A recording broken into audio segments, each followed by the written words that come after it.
Welcome to Wannabe Clutter-Free, formerly Wannabe Minimalist, the podcast for busy families who are tired of the chaos, fed up with being overwhelmed, and ready to enjoy life again. Each week, we talk about how to let go of the clutter so that you can focus on the things that actually matter. And it's not just physical clutter. We talk about the mental and emotional stuff too, because if it's holding you back, it's time to ditch it. I share what I've done in my own life to declutter, organize, and calm the chaos, but you won't just hear it from me. There are amazing guests too. It's practical, doable, and simple for those of us that want to be clutter-free.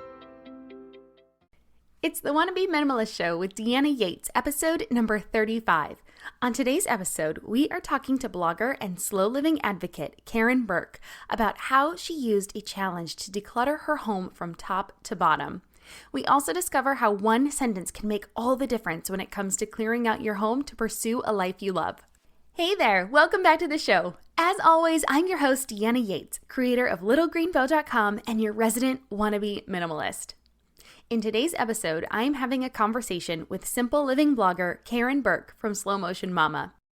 As a recovering shopper and now declutterer extraordinaire, Karen has discovered that living with a minimalist mindset, whether it's the items she gives away, the things she brings into her home, or just how she views life in general, gives her the freedom to enjoy a more adventure-filled life with her family. Oh, and she has made a really big change that is making her super happy right now, but I won't spoil the fun. Karen is a wife, two-time boy mom, and former middle school teacher who now works from home as a blogger and course creator. The heart of her work at Slow Motion Mama is to help overwhelmed moms simplify their spaces and style them on a budget. She is dedicated to helping others organize their spaces and find their own unique style so that they can love the home they're in. Now, before we dive in, just a little housekeeping. You can pick up the show notes for today's episode by going to littlegreenbow.com/35. Again, that's littlegreenbow.com/35. Okay, that's enough housekeeping. Let's get on to our conversation. Hi, Karen. Welcome to the Wannabe Minimalist Show. Hi, thank you so much for having me. Of course. So I am super excited to talk to you today about your minimalism journey, and you have a really interesting take on that. But before we get into decluttering, why don't you tell me a bit about yourself and what you find most interesting about minimalism or living a more simple and intentional life? Well, I am a wife and I also have two kids. Our oldest is 4 and we have a 22-month-old, so 2 little boys. And I have been a teacher for 16 years, so I mostly worked with middle school, although I have taught as young as kindergarten, which is a whole nother bag. But really, I started, I guess, maybe learning a little bit about minimalism back in 2008-ish. So I read some blogs and was checking out some books and was interested in the idea, maybe decluttered a little bit, but I wasn't really all in. I was dating someone at the time who was the complete opposite of a minimalist. And so I didn't really have anyone to kind of bounce ideas off of or see the value in kind of what I was learning. And so it kind of went on the back burner for just, a little bit. Like I did some work with it, but I really wasn't full on pursuing all the benefits of minimalism. Fast forward to about 2009, 2010. That's when I started dating my husband. He was a big Dave Ramsey guy. So he was on the debt-free journey. He had a lot of consumer debt, some education debt, and was really working to pay that off and pursue a life where he didn't have so much stress. So, I mean, at the time, it was really that time of the stock market crash and the real estate bust, and he was on reduced hours. His father had lost his job. His mom was a homemaker, so he had moved in with them to help them with their finances. And so there were 3 adults trying to make it on his reduced hour paycheck. So it was just a really difficult time for them. And I think that was really the thing that he needed to see, like, I have to live differently. We cannot live, with this kind of baggage, even though it wasn't a ton of debt. It was enough with a small paycheck that it was really interfering with his ability to enjoy his life and find happiness. And so He was working on a debt-free plan, and I could get on board with that because I had binged some Susie Orman a couple of years before. So I was all about personal finance. And so we started joining in together, just kind of eliminating debt. At the time, I didn't have any except my mortgage. We kind of worked through that dating individually. And then when we got married, we finished paying off all of his consumer debt and his school loans. And then we tackled our second mortgage. And so our debt-free journey reignited that minimalist fire for me because as we were learning to spend less and to be satisfied with more things, we really started to see that you didn't need as much to be happy as we thought we did.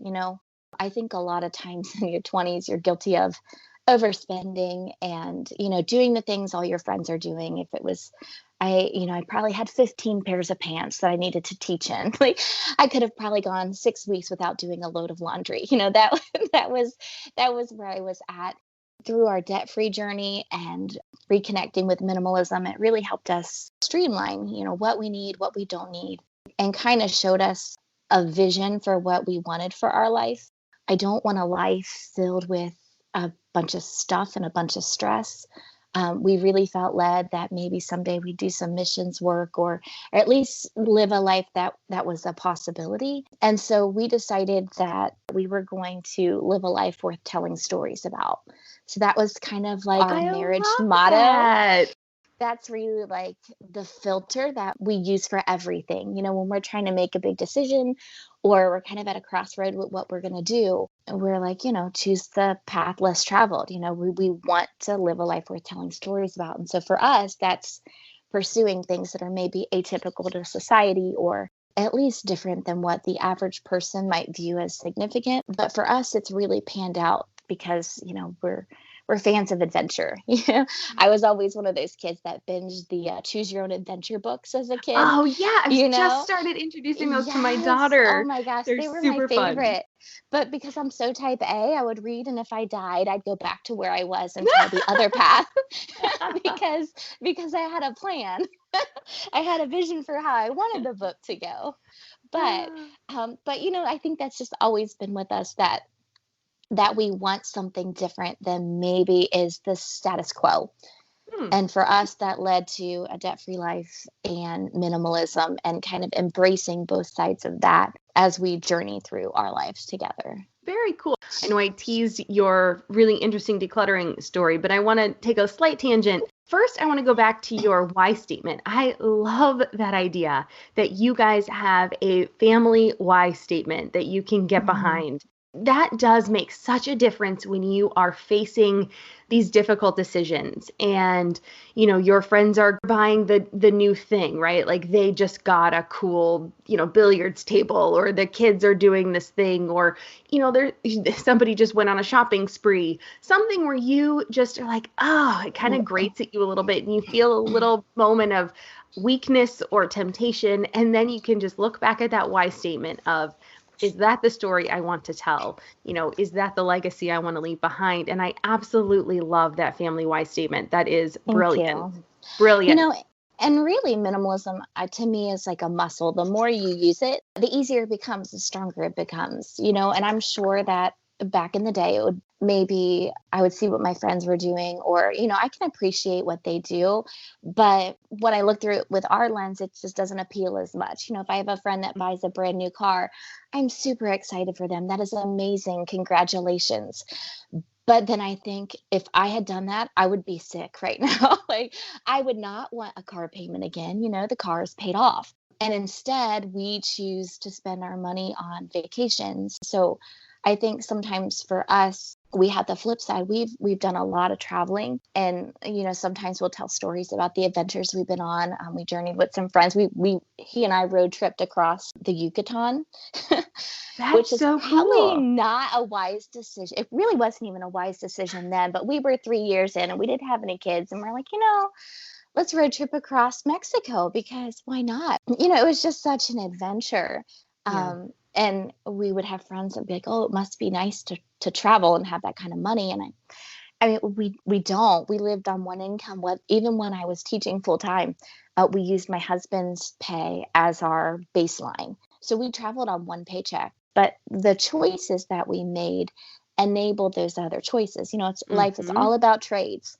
You can have a bigger house, you can have a fancier car, you could travel if you want to, but it's hard to do all of those things. Money is a very Right. finite thing. So it's just choosing which avenues you want to pursue. And for us, travel and, living a more simplified lifestyle was really something that resonated with us. And that's really one of the things we connected on the most, because you came at it from a debt, trying to live debt-free journey. And we came at it from a traveling journey where we wanted to make that kind of same choice of, I'd rather travel, I'd rather have my freedom than have a giant house that's filled with stuff. Absolutely. Yeah. Experience over stuff for us. Yeah. Absolutely. Yes. So you've kind of talked about how you've made that choice. Are there any other ways that minimalism has factored into traveling for you? Whenever we think about a big life purchase, we always go through that filter of a life of adventure. So, for a while we were thinking about condo life because there's less that you have to maintain, and Aha. it would enable traveling a lot more. But my husband also was raised on 5 acres with a creek, and he wants that for our boys. And so I think that's a compromise that we'll make. We'll probably have land. We'll probably look for a creek, and we'll have a homestead a little bit. But then we make other trades like no animals, because Mm-hmm. it's really hard to just choose to go away for a weekend if you have an animal you have to take care of, or you have chickens, or a mini farm. I mean, there's so many things that you have to consider. And so for us, it's really being intentional with those big choices, Mm-hmm. so that way you have more opportunities in the small things. So for us, it means a smaller house, less to maintain, less to deal with. And a smaller house means less that you have to pay for it. So that's more money to travel. All right, let's bring it back to decluttering and living a more minimalist life. And obviously, we can talk about those big choices, but how has your home and your life changed since you've decluttered? Because you've decluttered a lot, so I'm interested. We have. So there are obviously the tangible benefits. We have more time. We're able to connect more to others. I spend less time cleaning, less time organizing stuff. And because our house is generally presentable, random hosting happens all the time. And I'm not worried about what my house looks like. But it's a lot more about like a heart and a perspective shift that we've experienced since decluttering. We've been to some of the places that are the poorest in the world, and you see people that have, dirt floors and at best might make $1 a day, and they're incredibly happy people because they have that perspective that what they have is enough. It comes from within. No amount of stuff is going to bring contentment. And so by decluttering our home and really focusing our life on what our truest priorities are, it's made a peaceful home for starters, and it's given us a lot of opportunities. We've had the opportunity to go from 2 jobs to 1, and that's not something I think we would have ever been able to do had we not developed that mindfulness that comes from not only decluttering, but also being vigilant and wise about what comes in. I think a lot of times we're good at getting rid of the stuff. We'll take it to donation centers and we pass it on to people, and we feel great about, oh, look at how much I got rid of. Well, that's fantastic. But then how much are you bringing in? Because if you get rid of 1,000 things, but you bring in 1,000 things, the only thing you've done is redecorated, or you've just traded one thing for another.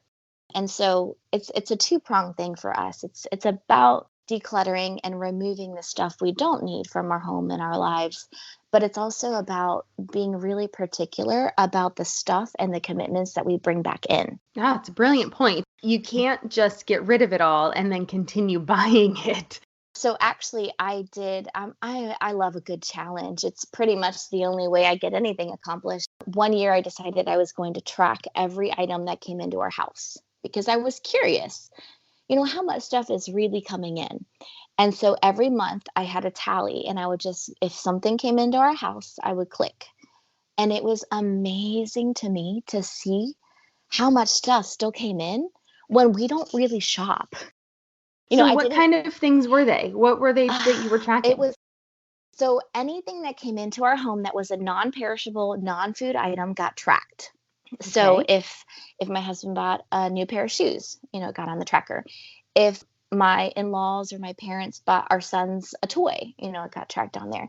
If we bought crayons or art supplies, like literally anything we brought in that was not a reusable thing, like food or the toiletry, it went on this list. Because I just wanted to be aware. Here I was decluttering all, this amount of things, but how much was coming back in? And, some months were really good. There might be like 16 things on there, and you think that's still pretty high. And then we would have one month, there were 46 items. And I'm like, how did 46 items come into our house? I don't shop. But, there was a giant bag of hand-me-downs. And usually my process is to go through it and then look at what they already have. Can I replace something? Can I declutter something we own to make room for this one? And so I always like to try to do a 1-for-1 swap.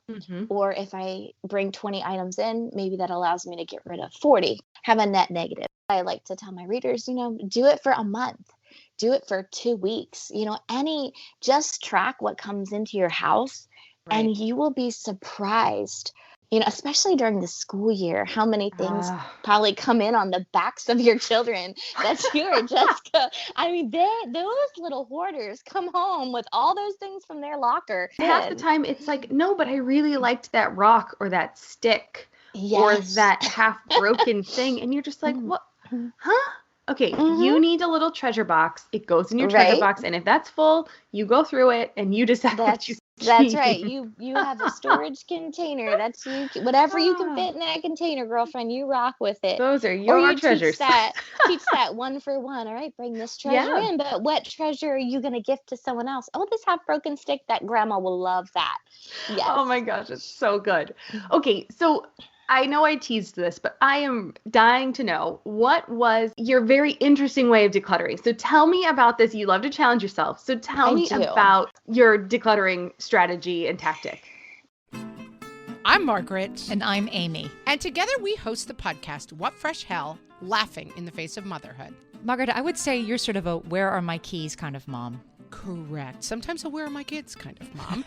Well, you're, Amy, more of a, we were supposed to leave 35 seconds ago, Mom. I mean, touche. In each episode of What Fresh Hell, we come at a topic from our usually completely opposite perspectives. I bring the research. And I bring kind of the gimlet eye. Like, is that research really going to work, people? And almost 10 million downloads later, we're still laughing. We also talk to experts in the parenting field, plus parents with stories we can all learn from. We make each other laugh, we challenge each other's assumptions, and we have what we think is the best parenting community on the internet. Check out What Fresh Hell? Laughing in the Face of Motherhood wherever you listen to podcasts. So I'm in a part of a few Facebook groups on minimalism, and someone had just mentioned that they were going to try to declutter the year by getting rid of 2018 items in 2018. And I was like, you know what? That's a challenge I can get behind. I can do that, because I had just come from doing the minimalist challenge, their 30-day challenge. And that's the one where you get rid of one thing on day 1 and 2 things on day 2. Exactly. And 4, is it 3 things or 4 3 things on day? So it's just every day you add one more. So 3 on 3, 4 on 4, all throughout. With the goal of at the end of the month, you should have gotten rid of over 500 items. And the only rule is so there were a few rules. Whatever you decided to declutter, you had to get out of your house that day. And if you miss a day, the challenge is over, so it's a kind of a social challenge. You work with other people. So I had gotten a few girlfriends that were like, yeah, I think I could get on board with decluttering. And we tried it. Well, one was out at day 3. One made it to like day 5. I was rocking until about day 14. And it wasn't that I stopped decluttering. It's that I broke the rule. I didn't get it out of my house. Well, I'm not going to pack up my kids in their car seats and drive across town to donate it to this place that is a valuable place to donate every single day, so the rule didn't work. And I'm like, the thing is, the minimalists were like fellas. They were not moms. Right? I have always felt that I love their message and I can resonate with so much of it. But come on, guys. Right. It doesn't work for us mamas. single men, comparing it to the mamas with like the brood of ducklings behind them. And I'm sorry, we are not the same. Like you can't, so I couldn't fit in the rules. And so I wrote a post about how I failed the minimalist game because I did.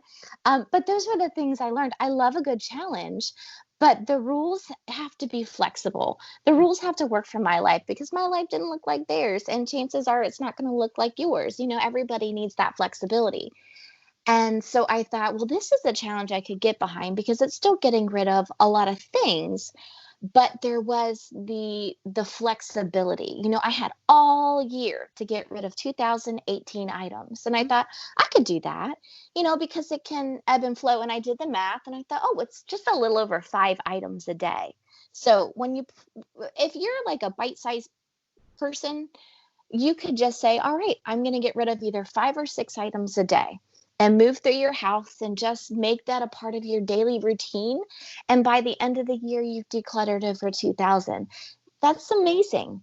And I'm not that person, but there are people out there that's them. Oh my gosh, you cracked me up. And I love them. And I am like, you go for it. But I'm more like decluttering on steroids. You know, like give me an intense weekend and I'm just gonna like attack it. We're gonna live, breathe, decluttering the basement. And at the end of it, we're gonna have 500 things in a box and I'm gonna take that stuff out of here. And then I'm not gonna think about decluttering for a few more weeks because I forgot I got other things going on. And then I get to a place where I'm like, all right, we don't have anything going on this weekend. Let's get to the garage. You know, like it goes through cycles for me. And so that worked really well for me, having a whole year challenge, because I could have bursts where I could get rid of a lot of stuff. Or I tend to declutter when my kids are asleep because that's the best time for them not to know that I do it. Because they're still young enough that you can get rid of are. some of their stuff and they won't know. And once they're older, that's absolutely not something I will do. Like I completely believe in teaching your child how to declutter and giving them a voice in what gets donated or taken away. I would never like take their stuff as older children who can recognize. But the baby's 22 months, so he has no concept of what, if it's in front of him, he loves it. It's the best thing. And after that, it's something else. So he's good. And my son, who's 4, is getting to that age where he needs to start getting involved. The biggest problem we have with him is he loves everything. He still cries if he sees the trash man take our trash because that's ours. He has really strong connection issues to every little thing. And so I can't ask him, hey, do you want to get rid of this half broken Happy Meal toy? Because he's going to say no, because that's his, or it's something he thinks he needs, you know? So I tend to declutter in spurts while they're sleeping, stuff that is just broken or they'll never miss, and they don't. I tend to try to have a challenge, like, all right, I'm going to try to get rid of 100 things in an hour. And so then I just grab a bag and I do that. And then later I'll sort through, like, this is trash, this is, you know, recycling, this can go to donations or whatever. But I set a timer and I set a goal, and that keeps me really motivated because I like a challenge. I'm all about tricking myself into motivation. And so I had decluttered. I remember when we started the 2018 and 2018, I had told my husband about it. And he's like, okay, honey, you know, that's great, but I don't think we have 2,000 items to get rid of. And I was like, bless your heart. You don't know what, like, do you not live in the same house as me? Like, oh no, we do, hon. But you know, he's always supportive, but he didn't ever think we had a problem. And I'm like, okay, well, I'm just going to show you that I can get rid of 2,000 things and you're probably not even going to notice. And sure enough, and wouldn't you know, I decided I'm going to start that huge challenge. And then surprise, we end up pregnant.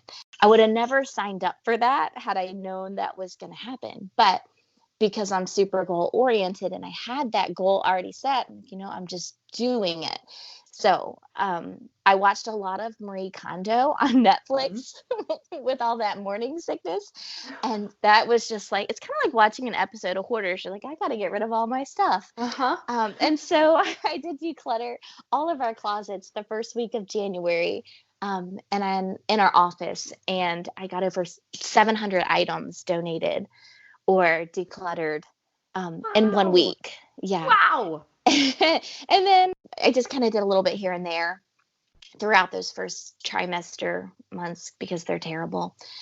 And I really wasn't too far behind. I was only maybe a handful of items off halfway point in July 1st. But then, it was pulling up the rear at the end. It was New Year's Eve. And I was like, all right.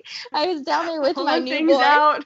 Right. I was in the basement with my newborn. I was like wrapping him, I'm like, all right, buddy, we've got 72 items. We got 6 hours. Actually, I got rid of 2,048 at the end of 2018. And my husband was like, you're right. I didn't think we had that much, but okay, let's do it again. So we did it again. Wait, he was the one that suggested the second year? Because he was like, okay, you're right. But we weren't finished. He knew, like, the basement and the garage were kind of the two areas that are his that I haven't done a lot with.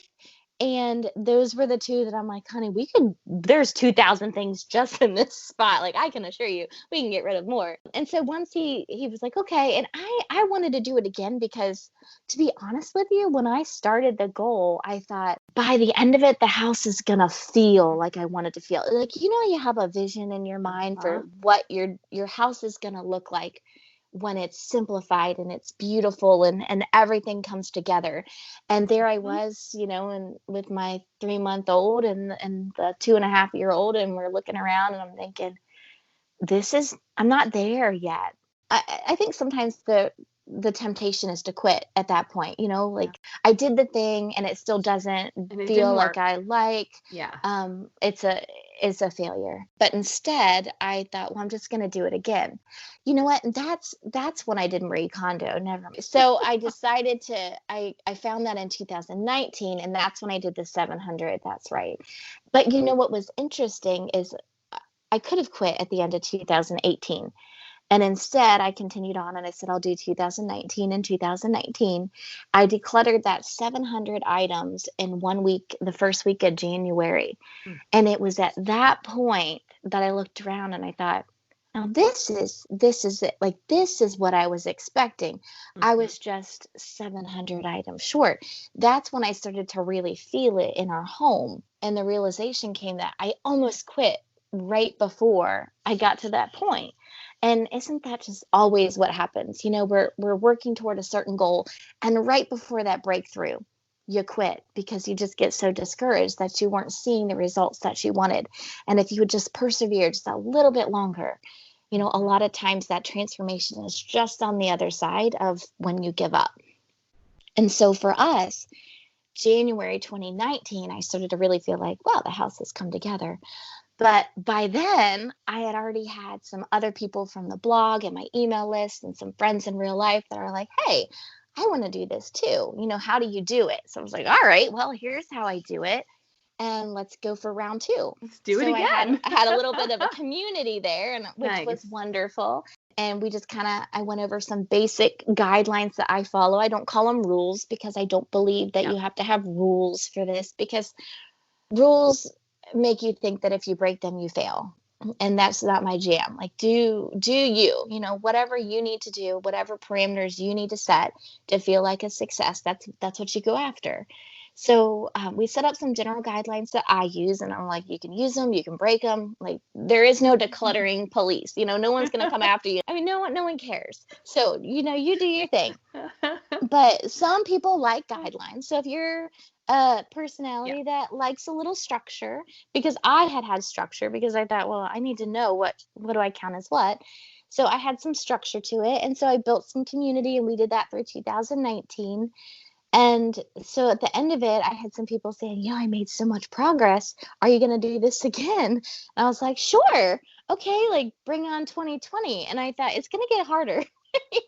I feel like I'm starting to run out of stuff to get rid of. But at the same time, there is always that influx of stuff coming in. I might have gotten rid of 2,000 things, but if 300 or 400 came in over the course of the year, well, then I really only got rid of, 1,700. So there's still more work to do.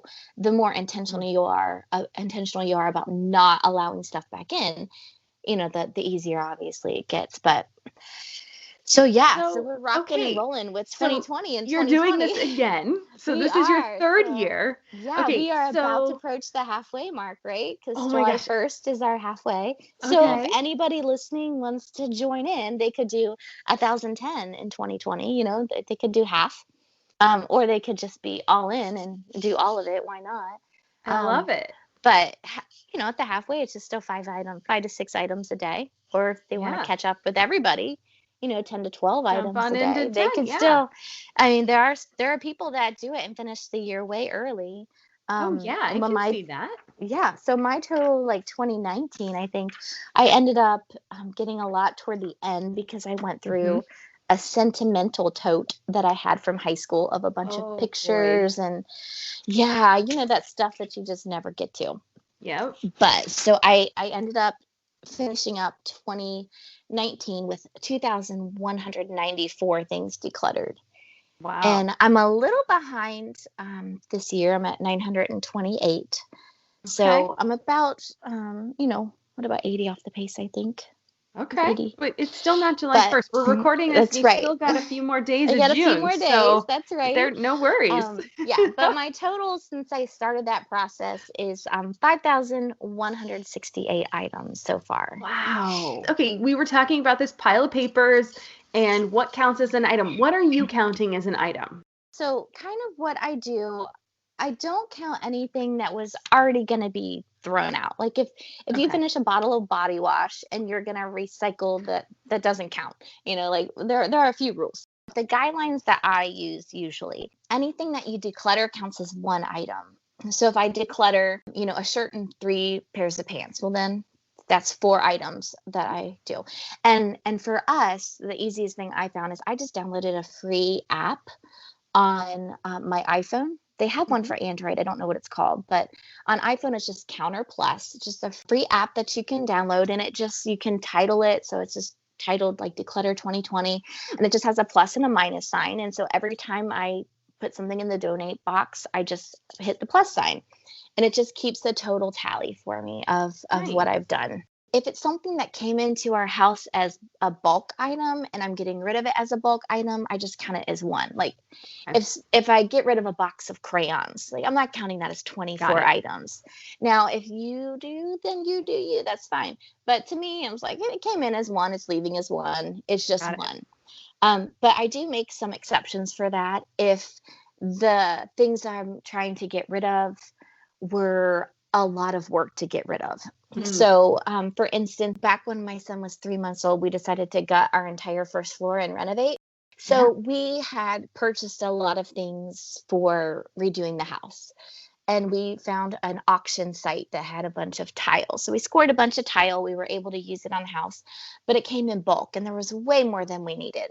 And so we needed to get rid of that, but it was perfectly good tile. We just didn't need it. And so we just kind of put it in the basement and left it alone for a while. And then when we went through decluttering the basement, I'm like, let's try to get rid of this tile. Well, there wasn't a ton, so it was kind of hard to get rid of. We didn't really need to sell it per se. I think we listed it super cheap, and finally some woman had contacted us and she wanted the tile, but she didn't have a truck or a way to get it. And so we said, well, that's okay. We'll bring it to you. So my husband had to load all the tile from the basement up into the truck.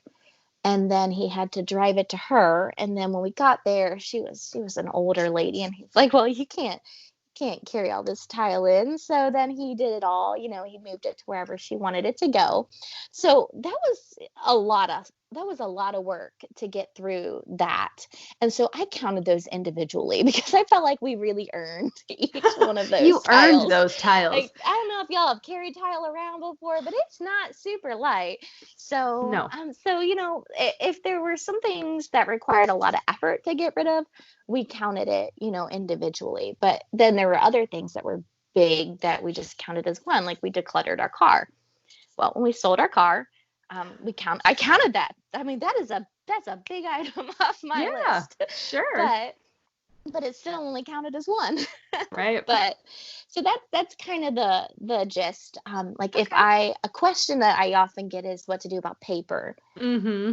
And my general rule is if I just shred it all and I take out a bag of shredded to the recycling, then I just count it as one. So, That's a good because idea. I like that. honestly, if I had decluttered the office and counted every paper, I would have had 10,000 just at the very beginning, and I could have just stopped right there. Right, exactly. And it's a good point that you have to make the rules work for you, but also work in the heart and the spirit of the challenge. Because yes, if Exactly. the spirit of the challenge is to clear your house and you're just doing it and you're counting each paper and you get to your goal and you stop, then it doesn't really work with the heart Right. of the reason why you're doing the challenge in the first place. Exactly. So, You you're undermining, whatever you're trying to accomplish. And we rarely sell things. And that's a whole nother thing. But a lot of people ask about selling, and every now and again we'll sell something if it's very expensive and new, or we want to kind of get a little bit of money back on it. But we also have a rule that if we put something up to sell and, it doesn't sell in maybe like 3 months, then we just donate it, because otherwise it just kind of hangs on. But we mostly donate when we can. Sometimes if it's something expensive, I like to find a person that I know could need it and give it to them. I love that. So I That's love great. decluttering my kitchen by giving it to like young couples who just get married. Oh, that's so Because sweet. they don't have a whole lot starting out, and I have this fancy food processor that I bought, and honestly, I can't ever get into it, and it just doesn't really seem to save me any time. And I'm like, well, this is practically brand new, and here is a perfectly lovely couple who would love to have something like that.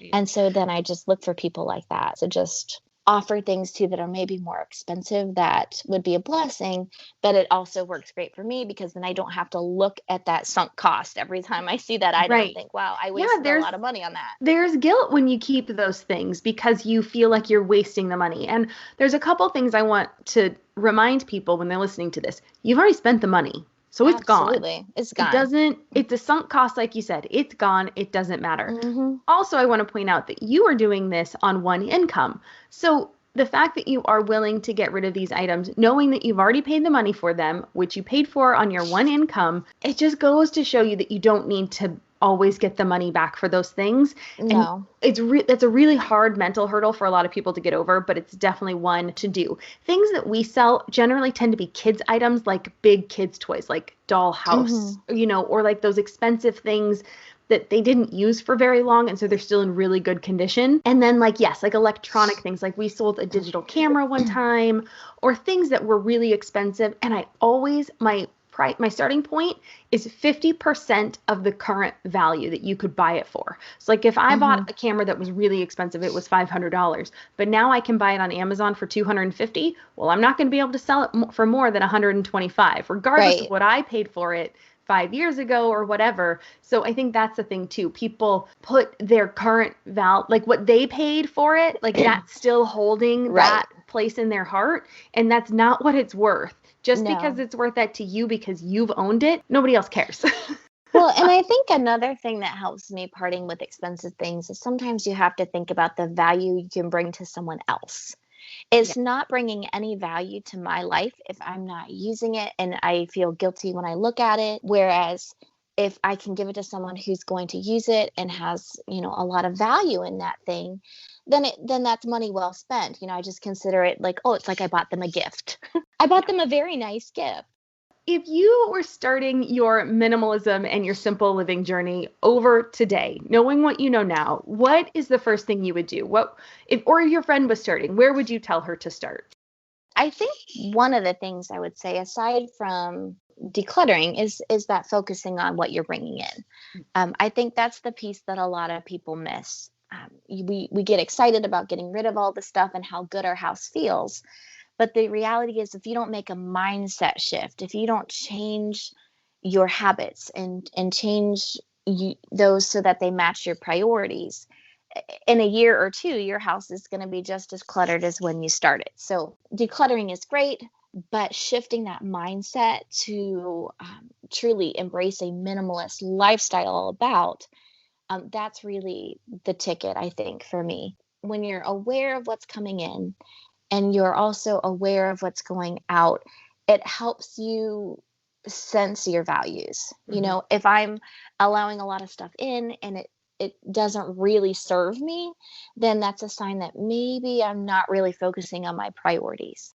And I'm always having that conversation with people because a lot of people will say, they'll come into our house and they're like, wow, it doesn't look like a minimalist. Because people think a minimalist lives in a house that has white walls and all Art Deco furniture. And, Right. there's this stereotype that comes with a minimalist. And while there are minimalists that ascribe to that lifestyle, there are plenty that do not. And for me, it's about choosing simplicity, being intentional, really focusing all of my choices in everyday life around the core values that we have.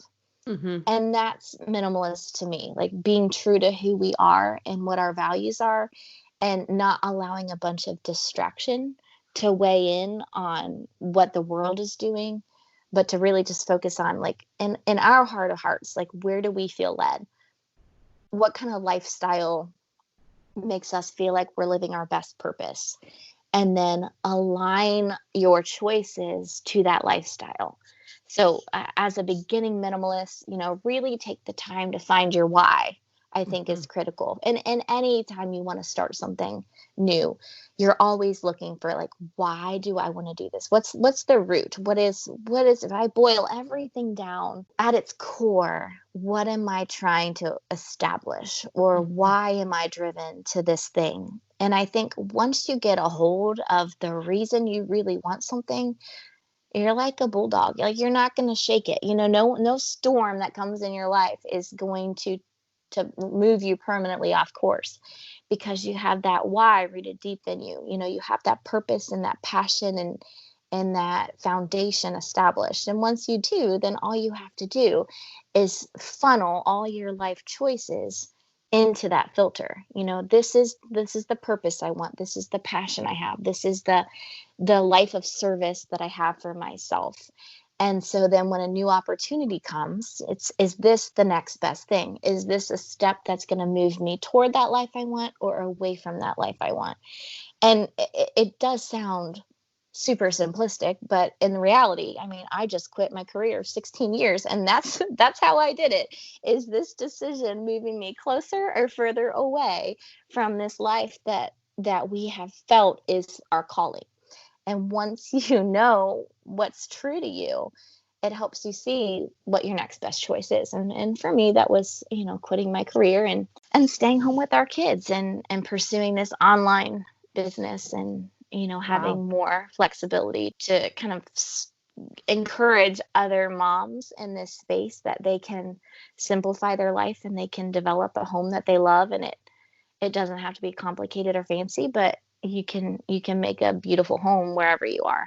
Oh, that's awesome. Okay, well, I know people are going to resonate with that, and I know people also might be wanting to jump in on this challenge, the Declutter 2020 items in 2020. Right. So where can people find you? I run a blog at slowmotionmama.com, and I'm also on social channels. So I have a Facebook page, and we have a Declutter the Year group within that Facebook page. So if you just find the Slow Motion Mama Facebook page, you'll be able to connect with the decluttering group there. And then I'm also on Pinterest at the Slow Motion Mama, and just recently started to feel out Instagram, and they can find out about the challenge there. And I'm working on some new, like, little mini courses for moms that I'm pretty excited about, and we'll be able to share more there, and also sign up for the email list if they want to hear about the new courses or get a catch of some inspiration in their inbox. Oh, fantastic. Okay, so we will have links to all of that in the show notes and on the website. And again, that's Slow Motion Mama. Okay, fantastic. Well, I like to end each interview with 3 somewhat rapid fire questions. So what has been your favorite simple pleasure this week? So fireflies. Can we just talk about fireflies? So I loved them when I was a kid, and I just felt like I didn't see them anymore. As I've grown up, it's just not really been as prominent, I guess. And we bought a house that faces the woods several years ago. And the month of June, the fireflies come out and it is like paparazzi in the backyard. There might be 50 flashes a second. I mean, it is just absolutely insane. So I have enjoyed putting the kids to bed. My husband's an early bird. He just wants to get, if it's 9 o'clock, he's in bed. So everybody goes to bed, and I've been sneaking down to the deck and just enjoying that super dark outdoor time, just watching the fireflies and just kind of appreciating that like childhood throwback that I haven't seen in ages. Oh, that's really sweet. I love these because you never know what you're going to get. So question number 2, what is the best advice about minimalism or habits that you've ever received? I think one piece of advice I heard a few years ago that's really stuck with me is kind of in the line of habits, but it says you can have success or you can have excuses, but you can't have both. It's a good point. It is. And so whenever Think I about that one. want to get a little lazy or I just lack the motivation, I think about that long-term goal. I'm like, okay, do you want success or do you want to live in the excuses that you're tired and the kids kept you up all night? And, that all those things you have as a mom, like, the house is dirty, or, this is that, there's so many things that come up that can keep you from those big time goals, because you're responsible for just so many things. But going back to like, am I going to hold on to my excuses or am I going to part with those in an effort to pursue success? That's a really great reminder for me. Yeah. That's a really good one. Okay. And the last question, what is making you happy right now or in this season of your life? Well, definitely quitting my career, I'd say, is the big thing that I am happy for right now. I mean, I love teaching. As I said, my career started 16 years ago, and I taught, oh gosh, a handful of different things: math, language arts. I've taught gifted. I've taught technology. I've moved and done a lot of different things. And teaching has been just an absolute passion of mine for so many years. That was who I was, And so I never really thought I could get to a place where I could part with that. But now that I'm a mom, I always felt super torn. I was trying to be mom to all my kids at school and mom to my kids at home and a wife and an online entrepreneur and a woman who had their house together and a woman who served healthy meals and the woman who served at church. Or there's so many, the good daughter and the good sister. And there's so many hats you have to wear. And this past year was just incredibly stressful. I mean, it was stressful before COVID, and that really just amplified just the high level of stress. And it was really taking a toll on my health.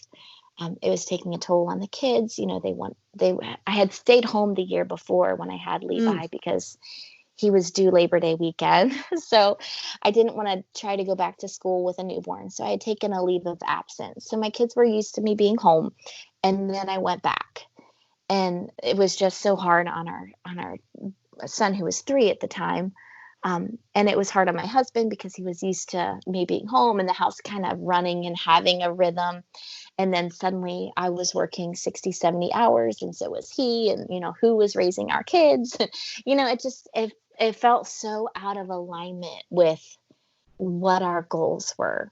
And as much as I loved teaching and I loved my students and I had amazing coworkers and I worked in a wonderful district, all those things just weren't aligning to our values, and it just felt like a year of busy and rush and stress and a lot of migraines. And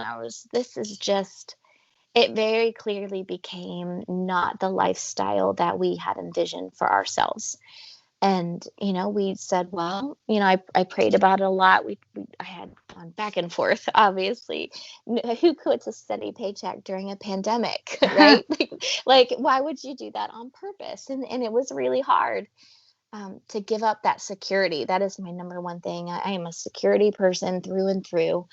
But I really felt led to let go. I felt like we felt strongly that it was time to just lean on our faith and trust that things would work out and be here for the kids and pursue that adventure, that atypical lifestyle that we were after.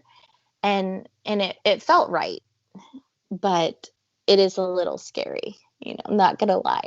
We've always lived on one income, but in the back of your mind, you still had one. you know, there was still something there. And especially because at this point, I was the breadwinner, even as a teacher. Like I was the breadwinner. So we dropped 70% of our income. But I think that in reality, it was the thing that's making me happy. Just knowing that I'm going to be home, knowing that I don't have to worry about all that stress and, bringing sickness home to my kids and the stress of trying to teach online and teach with kids there and wear masks and deal with kids wearing masks and like middle schoolers in masks. Like there were so many stressful things that it just became very clear that that was not the path that was going to bring about the stuff that we wanted for our life. Yeah. And so, you trust that you're doing the next best thing, the next right decision, and that's all you can do.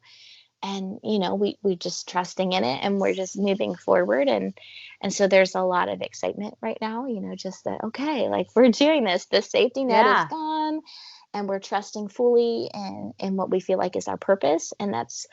And while it's a little bit scary, it's also a really exciting place to be when you feel like you're truly doing the things that you've told yourself you're going to do. When you're finally aligning to what you feel like is the truth of your life and what you've been called to do, there's a piece there, I think, that no amount of money can really buy for you. So we're excited for I'm super journey. happy for you. Congratulations. It's Thank a you. huge decision. It just sounds like it's the right one for you. And I'm so happy for you that you are being able to fulfill your purpose. And thank you. Well, Karen, thank you so much for joining me here on the Wannabe Minimalist Show today. I've had a lot of fun getting to know you more and just share your story with our listeners. Well, thank you so much. It has been such a wonderful time. Oh, awesome. All right. Well, everyone, check out Karen, and I might have to jump on this halfway 2020 decluttering challenge. This sounds super exciting. Take care. Whew, that was a good one. I had so much fun talking with Karen and connecting through our views of traveling, living with less, and shifting your mindset to one of abundance. I completely agree with her idea of creating a why statement for your family. When you know your purpose or why you want to do something, it makes every decision you have to make so much easier. There is no more hemming and hawing. Honestly, it's such a feeling of freedom, and I cannot recommend this tip enough. Thanks again to Karen for being a guest on the Wannabe Minimalist Show and for sharing her journey with us. That girl knows how to declutter, and she makes me wish I had tracked the number of things I've gotten rid of over the years. Her number for the last 3 years is over 5,000. It makes me want to play along for the rest of 2020 and try to find half of that. So what would that be? 1,010 things to discard? Well, how about it? Are you up for the challenge? I'll post about it in my private Facebook group, so come on over and let me know if you want in on the Declutter 2020 challenge. You can find us by searching for Wannabe Minimalist on Facebook or by clicking on the link in the show notes. Speaking of show notes, don't forget if you'd like to get all of the information for today's episode, including links to Karen's site and her new decluttering sprint guide, you can find it all at littlegreenbow.com/35. Once again, get all the show notes and the links for everything we talked about today on my website at littlegreenbow.com/35. And before we go, as always, I love hearing from you. So if you have any questions about what we talked about today or any other topics you'd like to see addressed, please reach out either via email at hello@littlegreenbow.com or on Facebook at facebook.com/littlegreenbow. That just about wraps it up for this episode of the Wannabe Minimalist Show. Thank you so much for joining me today, and if you liked what you heard, it would mean the world to me if you would leave a review on iTunes, and while you're there, please take a second to subscribe to be notified of new episodes. And one final thing, be sure to join us again next Thursday when I'll be talking about taming paper clutter with an emergency binder. If your paper clutter feels out of control and you could use some help, then you do not want to miss it. See you next week.